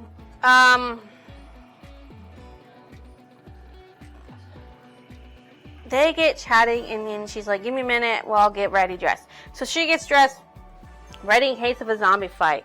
She calls Cole, but it goes to email, and then he texts saying, Ethan, Kat, and Reeve just showed up at the cabin. I'm going to walk them back to their car. I'll also try to do a little detective work on Ethan. Call me. And so she's like, when we go out there, you're going to do exactly what I say. You're not going to do anything else. And then she leads them to the supposed car, right? So she asks Ethan, have you ever heard of bloodlines? And he's like, why do you have them around your house? He's like, you would have to, I don't know. And he's like, how did you Reeve meet? He's like, well, wait until we get to the car. Well, he's like, can we not do this now? And she's like, well, you're right. We'll wait until we get to the car. We'll put the girls inside, and then you and I will walk away for a little chat. And she's like, only one of us might come back. And he agreed a little too readily, in her opinion. And then she looks up, and she sees a white cloud pulsing instead of just there. And then she hears it. She's like, the zombies are out. She's like, Kat, Reeve, climb the tree behind you now. Emma bursts through saying, they're coming. Leave, Alice. Leave now. It's a trap. And she's like, oh, but I can't leave. I have to protect my friends. And then the zombies come out. Emma darted through Alice and shoving her spirit out of her, making the zombie Alice scream.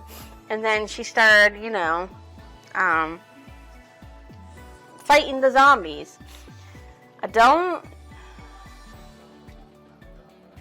She just keeps firing at them and everything like that. And then she tries to light up, and it does a little bit, and then she starts trying to ash them.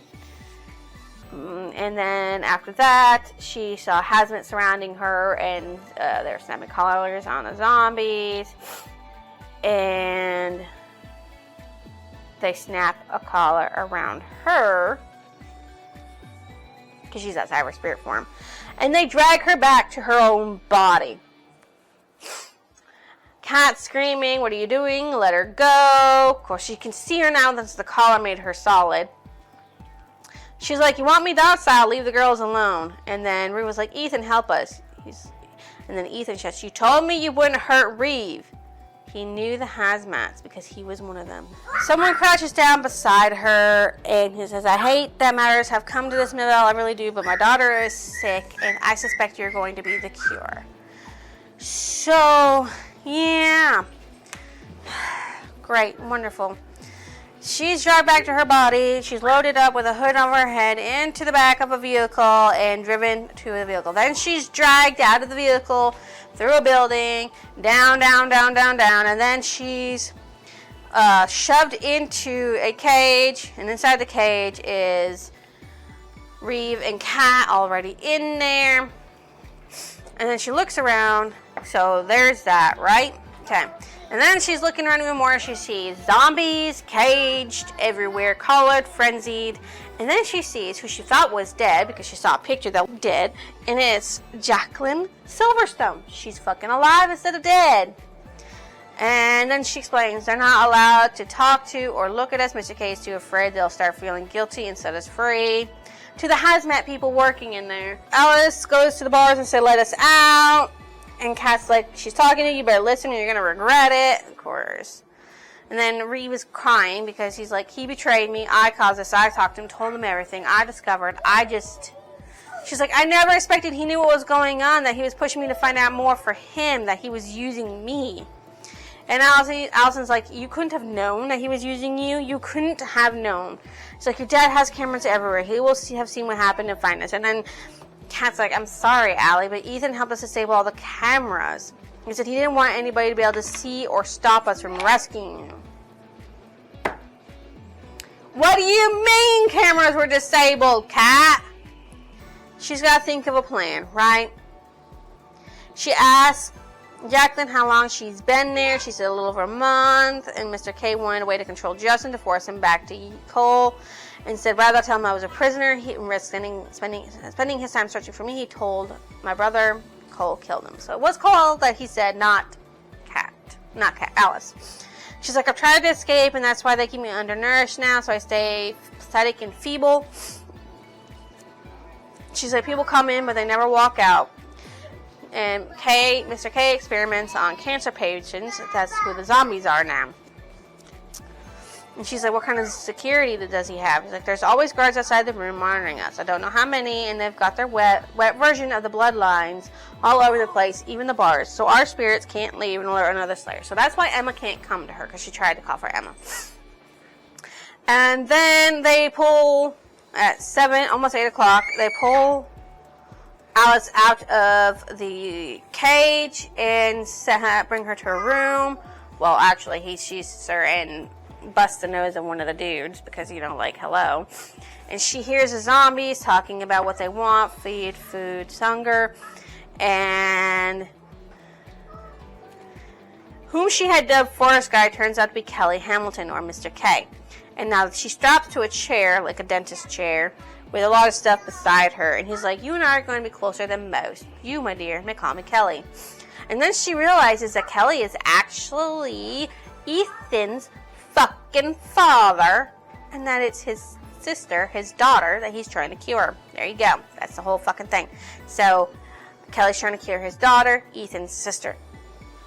He's like, I must admit you were difficult to find. He said, just when I decided you could help me, you disappeared. And she's like, for good reason. And he's like, what would that be? I'm dangerous. He's like, yes, I've heard you developed a few zombie-like tendencies. The fact that you're still alive, your body healthy and whole intrigues me. If you aren't careful, I'll show you those tendencies firsthand, snapping her teeth at him. It's like, I know you're scared and I'm sorry for that, but you can rest assured that what happens in here is forever with the cause. So he wants to turn his daughter, who has leukemia, into a zombie that will live fucking forever and never rot. And that's his whole goal. And he thinks that Miss Bell is a miracle. That he's going to help. He wants to make zombies non-rotting, livable, with, I guess, brains? I'm not sure. So she tries to get onto the side because she knows Kat's going to decline. Obviously, she needs her chemo because she's got bad kidneys. She's like, you love your daughter, and I'm betting she loves you. Would she want you to do this, to hurt people in order to help her? And he goes to put zombie something in her.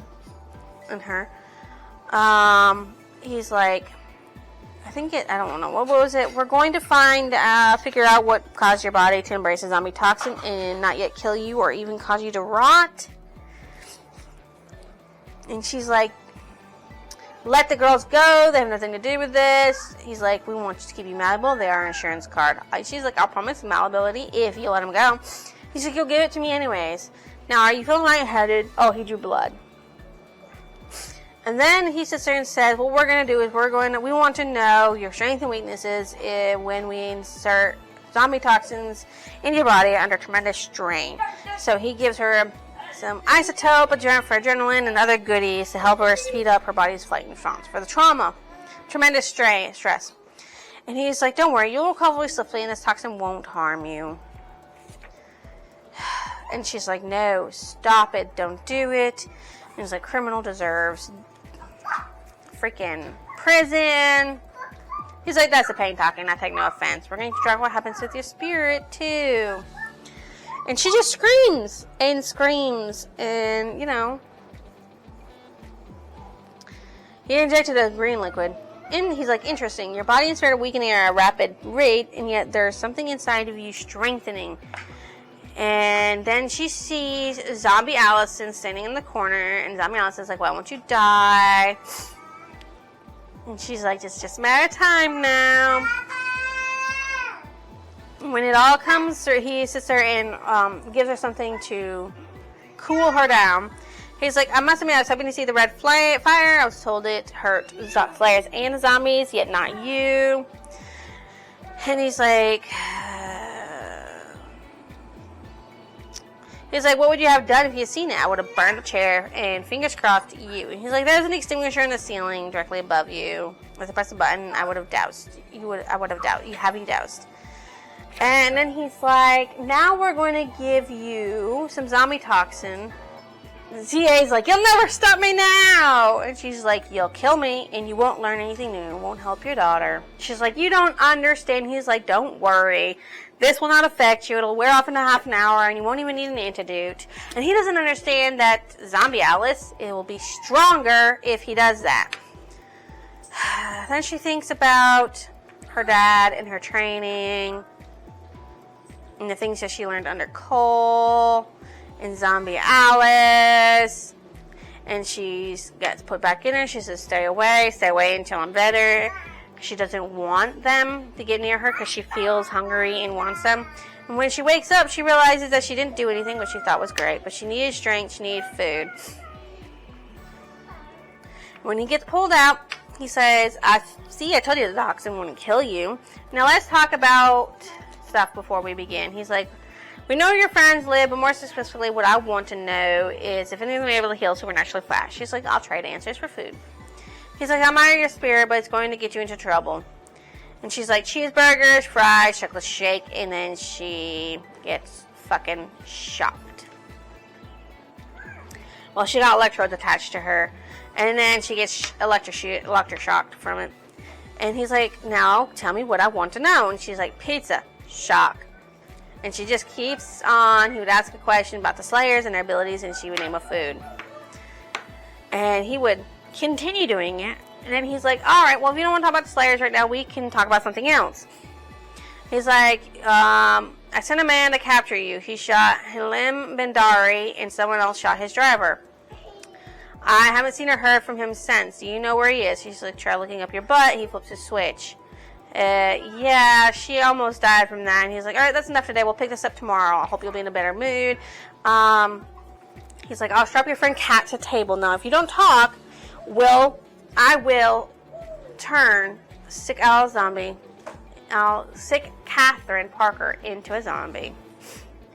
And of course, when she wakes up, after darkness swallows her, she hears Ethan begging Reed for forgiveness. And she snarls out at him, it's all your fault. You did this.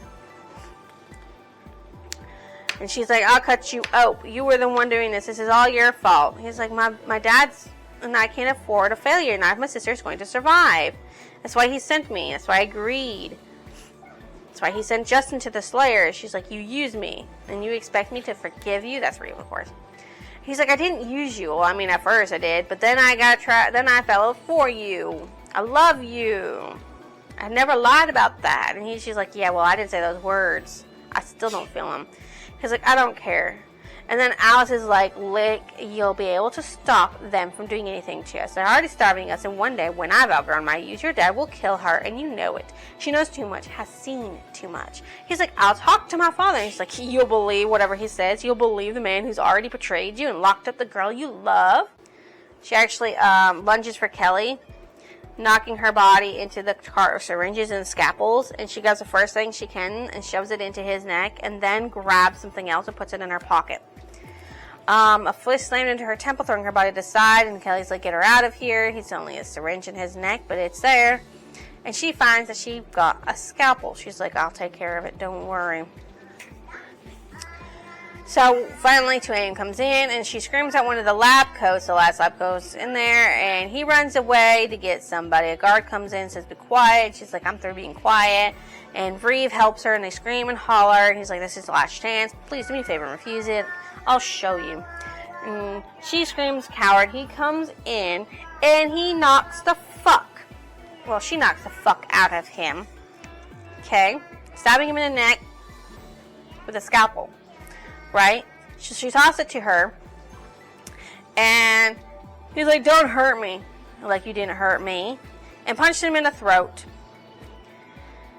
She tells Reeve, get Kat and get out of here. I'll get Jocelyn. But Jocelyn's already gotten herself out because she cut off his dumb freaking thumb, which was used to get the cage door open, and got herself out that way. So, yeah, the guard dude is dead. Jacqueline comes over to help Reeve with Kat. And she says, grab another trank gun, grab whatever you can. You're the strongest, lead the way. So they freaking go. And when they get downstairs to the bottom floor, they hear Kelly raving about remote camera shows enter the stairwell. I want you 6 to come every inch of it, and I want a man posted on every floor. We're dealing with 4 half-starved teenage girls. You should have no trouble finding and subduing them. They drag Kat to the side of the now abandoned security desk, and she sits there and hides them there, right? Kelly says, you two wait here. And then he leaves, saying, call me if you see anything. So she sits there and darts one of them. The other guy goes over there and asks what's going on. He goes to sit there and say something because she hears her because she doesn't load the dart gun fast enough. But she fired again and he fell down. And Kelly's going, found what? And she's like, come on guys, we gotta go. So they get outside. She actually finds a cell phone on the ground. She grabs it and she dials Cole's number as best as she can in the fucking cold as they go up a hill to hide on the other side of it. And she's like, and Cole's answer's like, who's this? She's like, Cole. He's like, Allie. And Frosty's in the background, what about Kat? Rox is like, what about Reeve? She's like, help us. He's like, we're almost there. We finally tracked her location. We're almost there. Just hang on longer. She's like, escape building, headed for Hill. Kat, medical attention. Kelly after us. Cole, Jesselyn alive. And he's like, faster. We're 2 minutes away. Hang on, baby. And then Kelly's like, Miss Bell, I know you're out here. So she drops the phone and startled, and they rush up there. And she's like, 2 minutes. We can hold out for 2 minutes. She turns to Jacqueline and goes, guard them. Keep Kat warm to Reeve. And she's like, we'll do what we need to do. So she crouches in the snow with a scalpel in her hand. And, of course, she was going to try and shoot him with the trank gun. But when she does go to do it, more guards come out, and then she hears a crash, metal against metal. And a second later, a Jeep, another vehicle, 3 vehicles pull in, and then Cole, Justin, Froxy, and Bronx hop out of one of them. Trina, Gavin, Veronica, and Lucas out of another one. Mr. Onk and Mr. Holland, and the rest of the Slayers out of the third one. So She's like, okay, we have to wait just a little bit. Mr. Holland's like, where are they? He's like, I don't know what you're talking about. I do, however, know that this is private property and you were not invited. Leave before I'm forced to take measures you won't appreciate. He's like, we know they're here. And he's like, Allie. He's like, you're surrounded. Are you sure you want to go there? Are you sure that you do? I'm sure a dozen dead bodies in your parking lot would be too difficult for even you to explain away or hide. He's like, we want the girls now. Here, calls Alice. We're here. And he's like, where's Kat? Because Bronx and them go there and reach him. And it's just like, where's Kat? Frosty demands. Back here, Reeves tells Justin, lower your weapon. Jason? Oh my God, Justin takes off.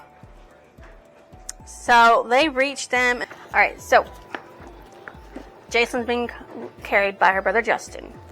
Reeves is being carried by Bronx. Kat is being carried by Frosty.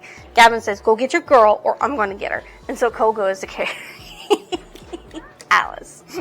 And Alice is like, shoot him. And when nobody does, she aims for his eye and shoots him in the cheek. He goes down. Yeah. So they all leave. And she's like sleeping a lot. And sleeping a lot. And waking up and sleeping a lot. And waking up and sleeping a lot. Because she has no energy. Because, you know, Zombie Alice is getting all her energy. And they're keeping her sedated. So Jason is fine. She's at home. But she's not mentally well. She keeps saying, I'll tell you tomorrow. And then when they finally do, he's like, well, I'm sorry. Mr. Young's like, I'm sorry for everything.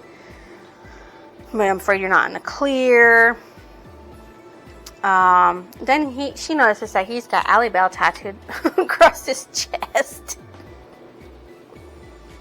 Like, seriously, he's like, you're it for me. So on the 6th day, she feels, Zombie Alice is stirring again, and Reeves' father comes in and says, I'm going to talk, and I'm going to say something, you're going to go abroad. And she's like, nope, I'm not going anywhere. And he's like, you can't stay here, you'll be in trouble, you'll get in danger, you'll fear your life and stop living your life. And she's like, I've seen injuries and I'm not afraid, I'm going to help. She's like, I got 2 hands, I'm a healthy girl with 2 hands, 2 arms, 2 arms, 2 legs, and I'm capable of taking orders to assist a doctor tending to the slayers. He's like, zombies could bite you. And he's like, I can take the antidote. I'm not staying. And he's like, okay, well, about that boy.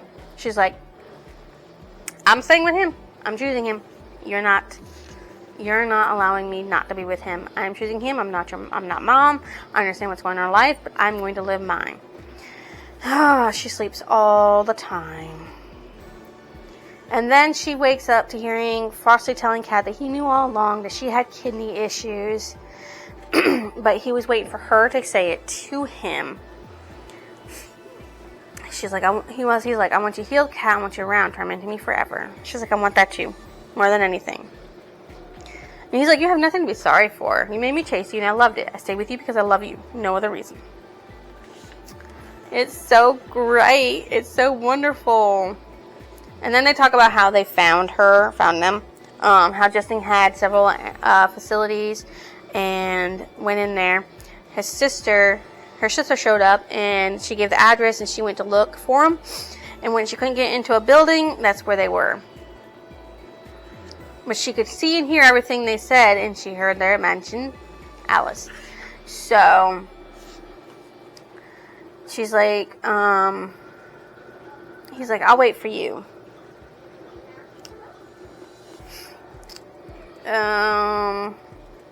She's like, I want to kill Zombie Alice so bad because of the urges. And then he's like, well, I did read the journal. And apparently it was because his eyes were silver, like mirrors, that he could read the journal. And the passage about slayers having gifts like others do not, like the visions and your abilities to see them. There's a section about dying to really live and the fact that you need fire to burn the toxin out of you. I know you tried that on yourself, but I'm thinking your fire was already compromised. So she's like, well, then as a last resort, you need to do that to me. Use the fire. I will not risk my life.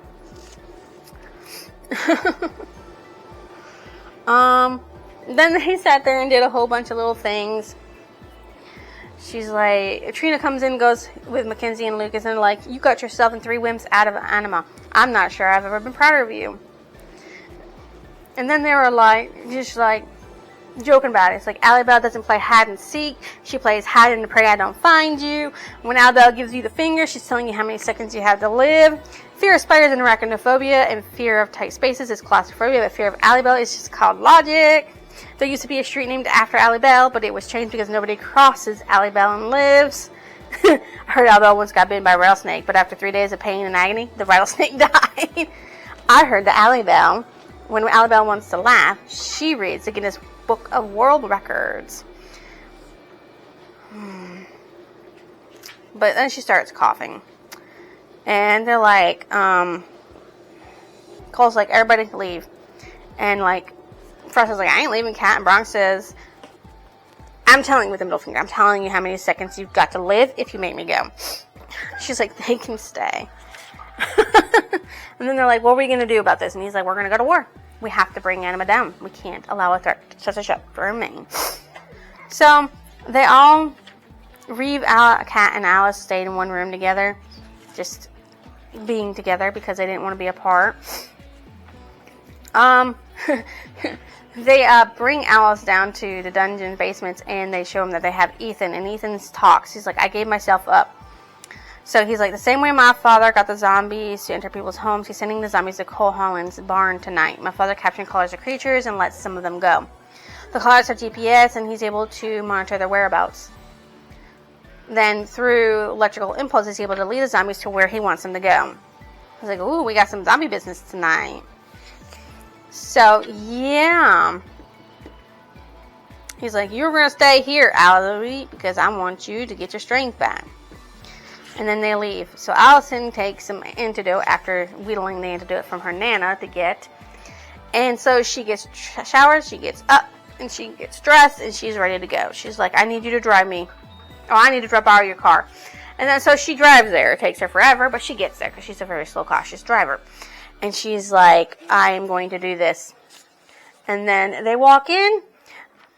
Her and Cole have a vision, blood dripping from both of them, and she can tell who it belongs to or someone else. He's like, let me go. And he's like, never again. You keep saying that. What do you want with me? And then the vision ends. And then Gavin and her have a vision, and they're standing in the middle of a darkened road, zombie pile ash all around them, and hazmat surrounding them. Kelly raises mask, he's growling, where is he? What have you done with him? And then Veronica jerks her back into the present. He's like, next time, shut your mouth and let the vision finish. We saw tonight's battle, at least what I think is going to be tonight's battle, and it wasn't pretty. And Cole's asked how she's there, and she's like, antidote, what we saw. He's like, I don't know what it means, and I'm not going to try to guess. I've never been right before. What matters? You were told not to use the antidote unless absolutely necessary. So, yeah, they get a plan together, they discuss it and everything, and then they go out there and they fight zombies, and she's ashing a bunch of them because she lights up. And Gavin's like, dibs on being Allie's partner for like affinity. Because, you know, she's a badass. Because her whole body lights up in flames, and she just has to touch him. Just a simple touch, and they're in flames. And then Gavin and her walk to where they're supposed to be, and they fight a bunch of zombies, and he touches him with her flames while injecting him, and she's like, oh my god, I'm so sorry. She's afraid, but he's like, oh, that worked so great. I don't even feel it, man. That's awesome. So they talk some more, and then hazmat surround them. And Kelly's like, where is he? What have you done with him? She's like, who, your precious son? Nothing. I'll keep that information to myself. And then, you know, Cole comes out with all the Slayers, and hazmats are all in spirit form. And then a big-ass battle happens. Trina gets collared, but they do fight. She actually goes after Kelly. And they're fighting, and she's like, I need to do something about this, because she realizes that they can't get the collar off because it's to Kelly's thumb. So he's surrounded by zombies, and then he eventually gets bit by a zombie, and he's like, antidote, please, inside my pocket. And she's like, don't worry about it, I got it. And then she goes to inject him, and her flames lick over him, and he bursts into ash. So zombies, they're just standing there, and Emma's there, and she's like, get Cole. Our zombie comes out, and there's more fighting. Emma actually finally gets to Cole, brings him, and Cole injects her with antidote, and they go back and they have Ethan remove the collar with his fingerprint, and they're all celebrating this big ass victory win that they had, and they're all enjoying themselves with it. So they heal, and everybody's having fun, lots of talking about that kind of stuff. And then they actually have a vision. The vision actually comes true, the one they had first, where she saw Gavin come in and she hugged him. And he's like, I didn't see you. And then the other one that came true, where she's just sitting there talking. Cole's talking to Veronica, and they're still having the celebration, and he's like, are you happy with the way things worked out? And she's like, yeah, I am. This is the vision they had. So obviously, this was a victory vision that they had way before it even happened in the beginning of the book, He's like, I trust you, Allie, says Cole. Mr. Holland's like, you have 10 minutes, because they're going to Allie's old room. And then he's like, fine, 15. And then Mr. Holland's like, you give them 15, I'm giving them 5. Her grandmother has a temper, and I don't want to face it again. So, yeah, they have this little discussion, and then they actually don't get heated because, she still needs the antidote, or else she's going to bite. So, time flies by, and they're having, relaxing time and everything. They're all, having fun watching Cole and his life when a kid. And then she feels a zombie coming out, and they're, like, talking about and discussing it. And she's like, someone's going to have to use their flames on me because I don't think this is going to work. He puts her up on the pool table, and they're talking about how she needs to fight it. And he's like, well, I survived it, so I'm going to touch her with my flames. And he does. It burns him a little bit, and Cole pulls him away, and then Cole does it. And then they finally get Cole away, and he's got blisters, but he goes back to do it again because it's working. And then Gavin's like, it's working, everybody. Everybody touch her. So everybody lights up and touches her. And then finally the pain goes away, and she feels so much better. Yeah, that's right. You better get... Oh, she has found a new way. She's actually sitting in her seat. So then it clears, and everything feels good, and there were no longer red flames dancing over her, but gold, like they're supposed to be, and Zombie Alice is gone for fucking good. So they have a victory kiss, and they're celebrating even more with that. And he's like, you need to go into your old bedroom tonight because I'm sneaking in. And she's like, don't want Cat and Rave to hear your best news. He's like, don't want Cat and Rave to hear the way you respond to my best news. And she's like, are we back together? He's like, girl, we were never apart. That was you just being stubborn. He's like, it's a perfect birthday gift when I have you. And she's like, today's your birthday? He's like, no, it was a few days ago, January 9th. And she's like, you were sick, and I wasn't celebrating because you were sick.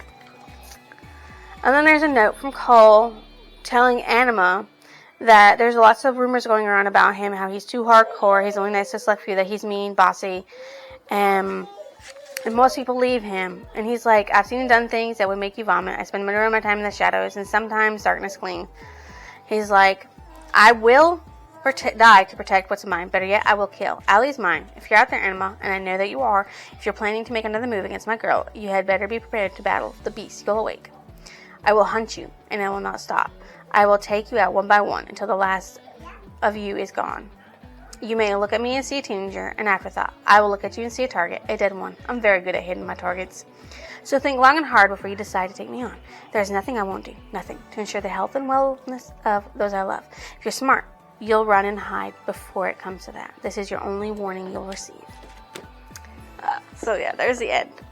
It's freaking awesome. I loved it. I can't wait to read the next one, which is the Queen of Zombies, Queen of Zombies, or something like that. So my favorite character is, of course, Alice, because she is like kick rock hard type of woman. And my most hated one, of course, is Kelly Holland. Not Kelly Holland, but Kelly Hamilton because he was doing everything he could to cure his daughter, but he was doing it in the wrong fucking way. Anima was not the way to go. No, it wasn't. What stood out as memorable was that Gina Showalter did weave in these visions of good things that were going to happen and bad things that were going to happen as warnings to them, but they never understood them because Cole took them the wrong way. Allie took them the wrong way. They got to realize that her visions, don't try to discern them in the way you think they are. Try to look outside the box type of deal thing for them. So that was really, really cool. Now, my favorite quote, actually I have two of them. Okay. When, and towards the beginning, he's like, Cole, I think it is, just so you know, you can call me anything you want, just as long as you call me mine. And another one is after he got the tattoo and she saw it, he's like, I wanted to give you more than words. I wanted to show you that you're it for me, that there is no one else, that there will never be anyone else. I don't care what happens. I just want you. And my favorite passage is actually towards the end. He's when they're celebrating before the whole healing her of the zombie Alice. Right now, all the Slayers and those in the know were in Cole's barn, gathered around a huge TV screen, watching a video of 5-year-old Cole being trained by his father to fight zombies. He was beyond adorable. Cole, not his father. With a mop of black hair and big violet eyes, he got a little over-eager with the nunchucks and nailed his head between the legs. The crowd burst into laughter. Such a wholesome moment. Very wholesome. What did I think about the ending of the book? Great, wonderful, fantastic. I'm so glad that Cole and Alice are back together, and I'm so glad that Alice got rid of zombie Alice for good, and I'm ready for them to go into the next one and defeat Anima. Because they're the biggest threat right now, trying to harness zombies. And they need to be taken the fuck out. That's just all it is. They need to be taken the fuck out. Yep, that's it. That's all there is to it. I'm hoping the cat somehow gets saved in some way, shape, or form, because that would be really, really sad if Cat died. What else do I sit there and say about this shit?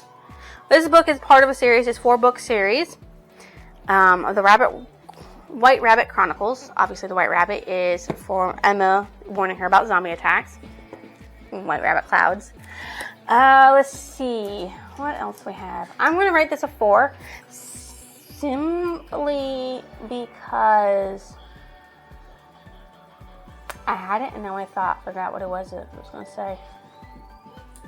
Just some reason for it. I think it's mainly because of the way Cole didn't trust Alice enough when she had the visions with Gavin instead of with Cole. But these visions are between people who have double lineage, and obviously they're meant to warn them about shit that's going to happen. So they need to take them more seriously than what they were, but not take them in the context of you're going to date this dude instead of me type deal shit. So yeah, I think that's what I'm going to do. Yeah, that's what I'm going to say. So if you guys think I deserve a like, comment, or even your lovely subscription, would you go ahead and drop it down below. I will see you next illusion.